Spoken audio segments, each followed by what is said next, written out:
এতবার বললাম, একটা দিনে 5 বার মসজিদে আজান হলো।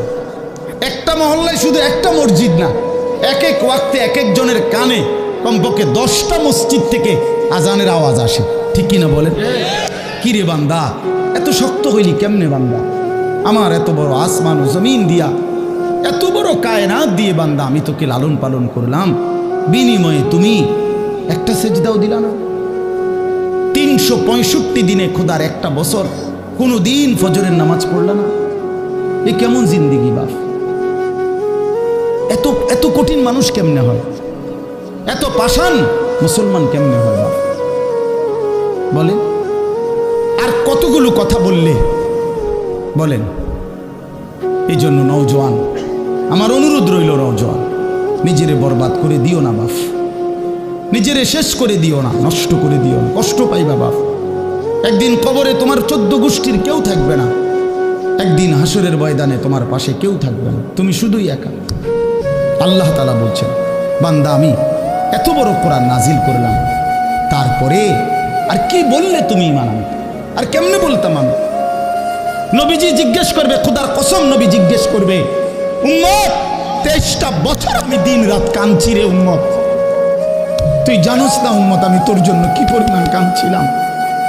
সারাটা রাত আমি কেঁদেছি, তায়েফের পাথরের আঘাতে আমার পিঠ ছিদ্র ছিদ্র করে ফেলছে, আমি ক্ষুধার কষ্টে পেটে পাথর ভাঙছি, আমার ঘরের চুলায় আগুন জ্বলে নাই, আমি দান্দার শহীদ করে সারাটা দেহ রক্ত মাখা হয়ে বেহুশ হয়ে উহুদের প্রান্তরে পড়েছিলাম, এত কাঁদলাম, এত রক্ত ঝরাইলাম, 23 বছরের বিনিময়ে উম্মত আমি বুঝি তোর কলজাটা নরম করতে পারলাম না? কি বলবেন ভাইয়া? এই ছেলেরা বাপ কি বলবা তোমরা বলো দোস্ত? আমরা যারা মুমিন নিজেদেরকে চিনি, জানি যে আমরা মুসলমান, আমরা মুমিন, তো আমাদের কাছে আল্লাহ তাআলা সবচেয়ে গুরুত্বপূর্ণ একটি জিনিস চায়। কোরআনুল কারীমে আল্লাহ তাআলা আমাদের মুমিনদেরকে, ইমানদারদেরকে ডাক দিয়ে দিয়ে বারবার এই চাওয়াটা বলেছেন, ইয়া আইয়ুহাল্লাযীনা আমানুত্তাকুল্লাহ। এই কথাটা আল্লাহ তাআলা কোরআনুল কারীমে বহুবার বলছেন। হে ইমানদারগণ, হে মুমিনগণ, তোমরা যারা বুঝো যে তোমরা মুসলমান, তোমরা মুমিন, তোমরা ইমানদার, তো আমি আল্লাহ তোমাদেরকে বলছি ইত্তাকুল্লাহ, তোমরা তাকওয়া অবলম্বন করো, তাকওয়া অবলম্বন করো, আল্লাহকে ভয় করো, তাকওয়া গ্রহণ করো। এই কথা, এটাই তাকওয়া। প্রত্যেকটা ইমানদার, প্রত্যেকটা মুসলমান, ছোট বড় জওয়ান বুড়ো, আমাদের সমস্ত ব্যক্তিকে আল্লাহ তাআলা বলেছেন বারবার ইত্তাকুল্লাহ, আল্লাহকে ভয় করো, মানে তাকওয়া অবলম্বন করো।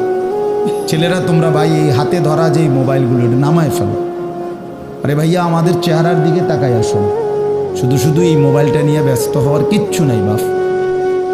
এতে এমনিতেই মোবাইলে অনেক বয়ান আছে অনর্থক, এটার দিকেই যদি পুরা তাকায়া থাকো তো তাইলে আলেমের দিকে তাকাইবা কেমন? এই জন্য দোস্ত এটা জরুরি বিষয়, এটা এতটুকু বোঝা উচিত, সবসময় মনে রাখা দরকার। সারাক্ষণ মোবাইল এটা নিয়ে ব্যস্ত থাকা, এটা আসলে একটা অসভ্যতা ছাড়া আর কিচ্ছু।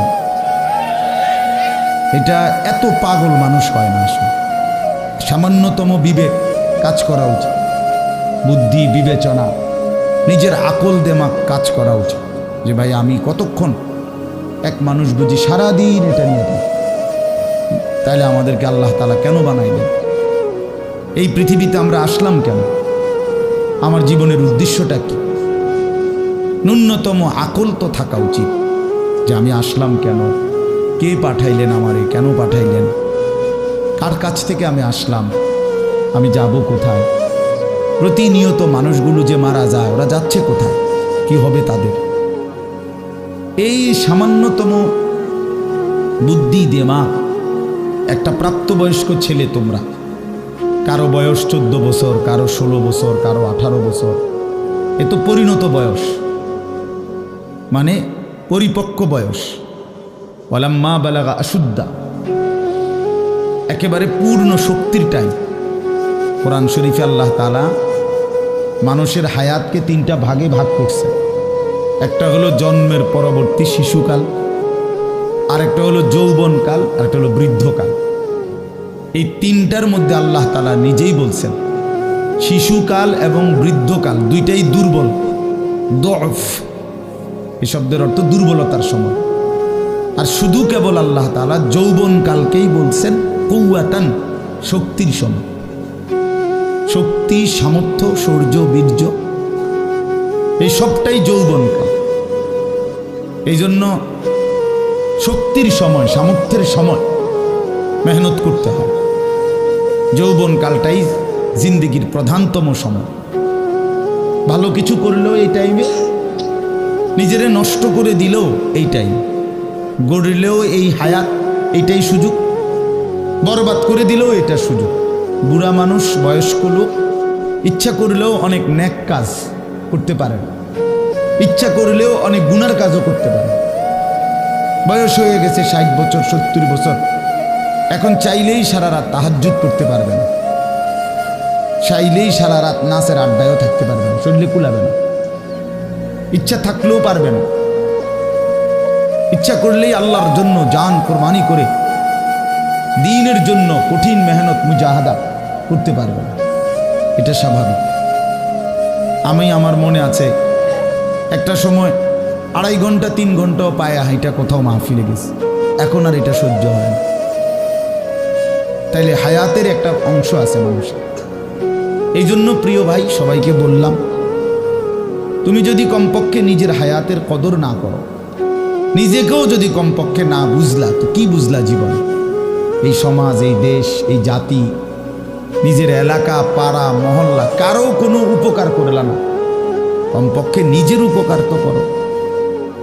নিজের ভালো, নিজের কল্যাণ, নিজের জন্য তো কমপক্ষে, যে আমি যে একটা মানুষ, আমি যে সারাদিন 1 ওয়াক্ত নামাজ পড়ি না, সারাদিন মোবাইলের মধ্যে নাচ, গান, ছবি, নর্তকীর সিনেমা, নাটক, অশ্লীল দৃশ্য, উলঙ্গ ছবি, সারাদিন সমবয়সী বন্ধুদের সাথে আড্ডা দিলাম, দুষ্টামি করলাম, ফালতু কথাবার্তা করে কাটাইলাম। আচ্ছা, এটা রাত শেষে ঘুমের টাইমে হলো তো মানুষের বিবেকে একটু হলেও নাড়া দেওয়া উচিত, জানি বাস্তবিক অর্থে সারাদিন কি করলাম। এতটুকু দিমাগ যদি, এতটুকু আকল যদি কারো না থাকে, এটা সুস্থ মানুষ কিভাবে? এ তো স্বাভাবিক মানুষ না ভাই।